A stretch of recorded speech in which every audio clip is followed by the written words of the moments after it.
দেশের রাজনৈতিক পট পরিবর্তনের পর দেশ সংস্কারের দায়িত্ব ভার পড়েছে অন্তর্বর্তী সরকারের কাঁধে। রাষ্ট্রের বিভিন্ন খাতে সংস্কারের লক্ষ্যে গঠিত হয়েছে কমিশন, যাদের ৯০ দিনের মধ্যে সরকারের কাছে প্রতিবেদন জমা দেবার কথা। তবে এরই মধ্যে ৬টি সংস্কার কমিশনের মেয়াদ বৃদ্ধি করা হয়েছে। কিন্তু কী কারণে মেয়াদ বাড়ানো হলো এই ৬ কমিশনের? বিস্তারিত জানাচ্ছেন আরিফ হাসান। ২৪-এর গণঅভ্যুত্থানে দেশের রাজনীতিতে এসেছে নাটকীয় পরিবর্তন। আওয়ামী সরকারের পতনের পর দেশের দায়িত্বভার নিয়েছে অন্তর্বর্তী সরকার। শেখ হাসিনার গঠিত রাষ্ট্র ব্যবস্থাকে পুনরায় সংস্কারে নেওয়া হয়েছে উদ্যোগ। তৈরি করা হয়েছে সংস্কার কমিশন, যাদেরকে ৯০ দিনের মধ্যে সরকারের কাছে প্রতিবেদন জমা দেওয়ার কথা থাকলেও সেই মেয়াদ প্রথম দফায় ১৫ই ফেব্রুয়ারি পর্যন্ত বাড়িয়েছে অন্তর্বর্তীকালীন সরকার।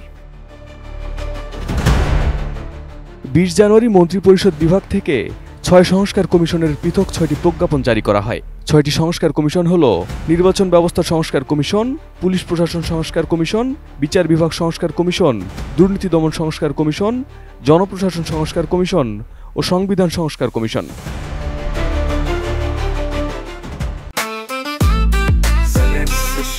জেনেক্সে শিফট করো, লাইফকে লিফট করো। অন্তর্বর্তী সরকার দায়িত্ব গ্রহণ করার পর রাষ্ট্রের বিভিন্ন খাতের সংস্কার প্রস্তাব তৈরির জন্য মোট ১১টি কমিশন গঠন করে। এর মধ্যে গত বছরের ৩ অক্টোবর প্রথম দফা এসব কমিশন গঠন করা হয়।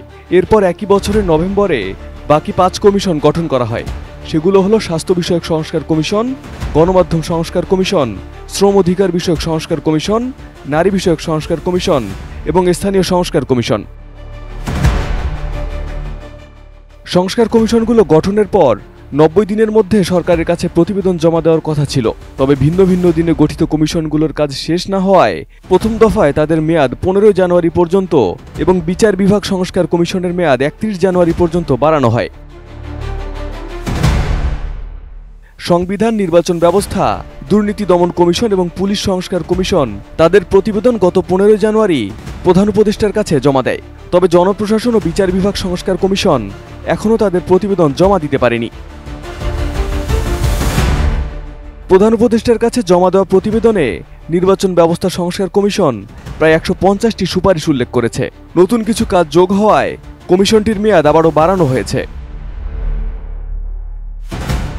কমিশন সংশ্লিষ্ট সূত্রে জানা গেছে, প্রধান উপদেষ্টাকে দেওয়া সুপারিশগুলো পুনর্মূল্যায়ন এবং পরিমার্জন করা হবে। পাশাপাশি নির্বাচন সংক্রান্ত নতুন আইন প্রণয়ন এবং অন্যান্য সংস্কার কমিশনের সুপারিশগুলোর সঙ্গে সমন্বয়ের জন্যই বাড়তি সময় প্রয়োজন।